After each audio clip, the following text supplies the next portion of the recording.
Perfect.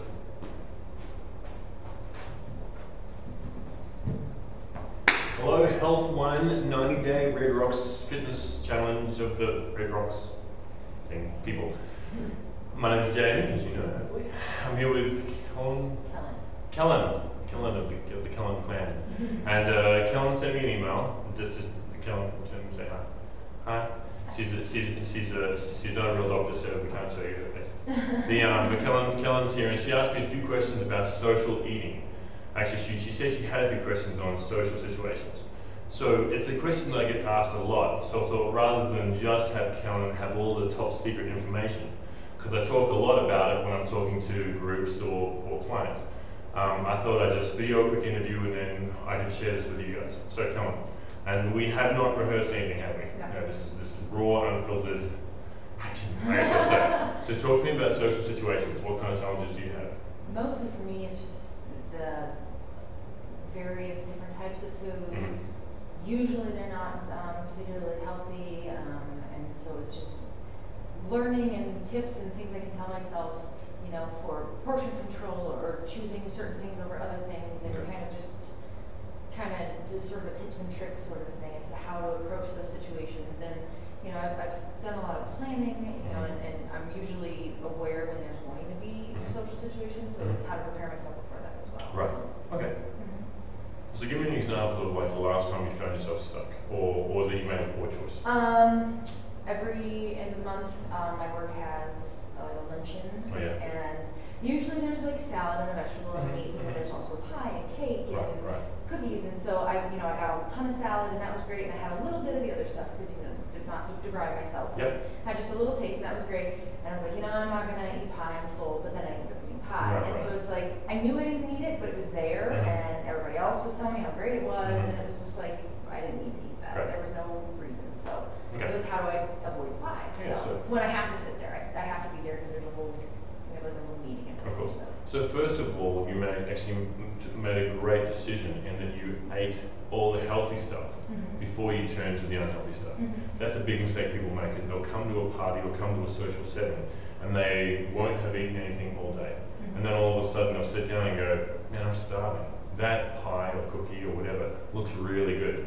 And so while they might have the best intentions, if they haven't eaten anything all day, then their blood sugar is going to be low, their willpower is going to be low, and the chance of them making a poor decision will be high. So what you're telling me is essentially you went in, you ate the salad. Now, with the salad you had, was there a lot of protein with that? There wasn't in the salad itself, but there was like chicken on the side.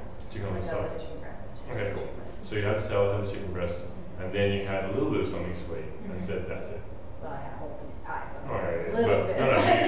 We wanted to have just a little bit, and then call it quits. I would have loved to have like a couple bites and then been done instead of eating a whole big old slice of pie. Okay, cool. Or not had any pie at all because I didn't really need it. Right. It was there, so I didn't need it. So there's a few different ways you can do it. One might be to say, I know I'm going to have that piece of pie. Okay, I know I'm going to have a small piece, a small amount. So if you were to create some sort of separation between you eating a small piece of pie and the actual whole piece of pie sitting on your table. In other words, the hardest thing in the world is to have a big old piece of pie in front of you, take a fork, take one bite of it, and then push it away. However, if you take it and before you sit down, you take a chunk off, you put it on your plate, and then you take the plate that has the other 4/5 of the pie and put it somewhere else. If you're at a work gathering, then maybe you put it on someone else's table or something like that. Then you walk around with that 1/5 of pie. And that way, you can sort of know, okay, this is what I've got. If I'm going to eat the rest of it, I need to put effort into it to go and get that other piece of pie. It's kind of like, we've all found ourselves watching TV shows late at night because we don't know where the remote is. And we don't want to get up and take the extra steps to find the remote. So then before you know it, we're buying a bedazzler or something like that. So I would say that. Either that, or you say to yourself, I'm going to keep a toothpaste and toothbrush in my desk if you're at work or if you're somewhere or in your purse. And then you eat that small piece of pie and then go and brush your teeth. Because here's what will happen. If you've ever tried eating something sweet right after you brush your teeth, it's not nearly as pleasant. It's almost like your mouth is like why? Or have a piece of gum. Have a piece of gum and put that. So have a small piece of pie and then throw a piece of gum. what I'm doing is I'm creating some sort of a mental separation between a small piece of the pie and the rest of the pie. Alternatively, you can say, create some time once a week where you do choose consciously and without guilt to eat some sort of pie or some sort of treat. So now pies, there are pies and there are pies. And you might say, man, Grandma Jenkins has like the best pie.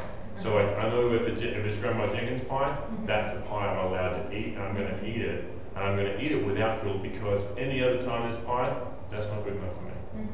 An analogy might be to say, like, you know, if we get used to eating grade A prime beef and someone offers us hamburger meat, then we don't really want that. Think of your desserts as something that you get when you choose to get them, not something that chooses to make you eat it. In other words, if I say, you know, again to say, once a week, say this is going to be my treat, and that way, then all these other treats pop up, and you say, man, I can eat this right now, but if I eat this, that'll be my get out of jail free card, and I won't get my treat. Do I think it's going to be better than that? And all of a sudden, it doesn't become a, will I be fat if I eat that? It becomes a, okay, I've got one card, I've made a choice to get one card, and I know that I'm going to be good the rest of the week, so that one get out of jail free card won't have such a negative effect on me. That right there is a different way to think about it. Does that help? I like the gum. Like the gum again, yeah, and then you can mix them all up. You get chewing gum and Brush my teeth. that's right. Brush my teeth and then chew That's gum. right. Yeah. But okay, cool.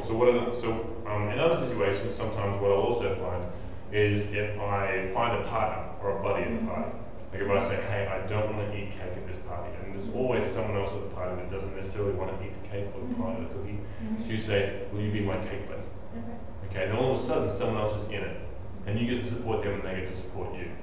Because at a social setting, there's actually a lot of pressure that we get put under. In other words, I might come up and say, oh my God, did you try the pie? And maybe I'm saying, this pie is fantastic. But maybe I'm also saying, I ate the pie and I feel a little guilty about it. But if you eat the pie, I won't feel guilty about it. You know what I'm saying? So sometimes if we understand that's what they're really saying, then if they say, oh my God, did you try the pie? If you just say, yeah, it's really good, huh? Yeah.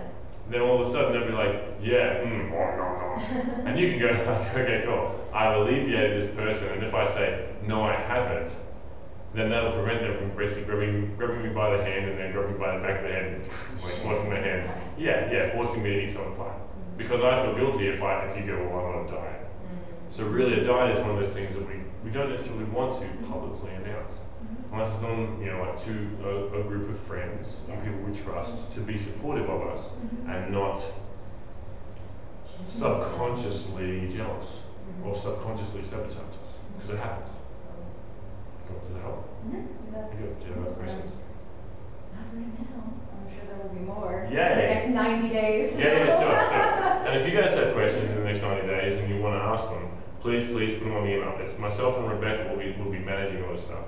So yeah, so you'll see Callum maybe tomorrow, or maybe sometime tomorrow. Yeah, you'll be there. You better be, right? I'm gonna be there. Right. Cool. Anyway, so Callum, Jamie, thanks guys, and thanks for being part of the challenge. I know it's can sometimes be a scary thing to take on something like this, but I would really encourage you to look at the next 90 days as a kickstart for what the rest of your life will look like. Because 90 days is a lot of time to make a lot of change. And if you really challenge yourself, then real change is possible. Cool. See, it's my motivation. Yeah. That's right. Those every day. Little pep talk.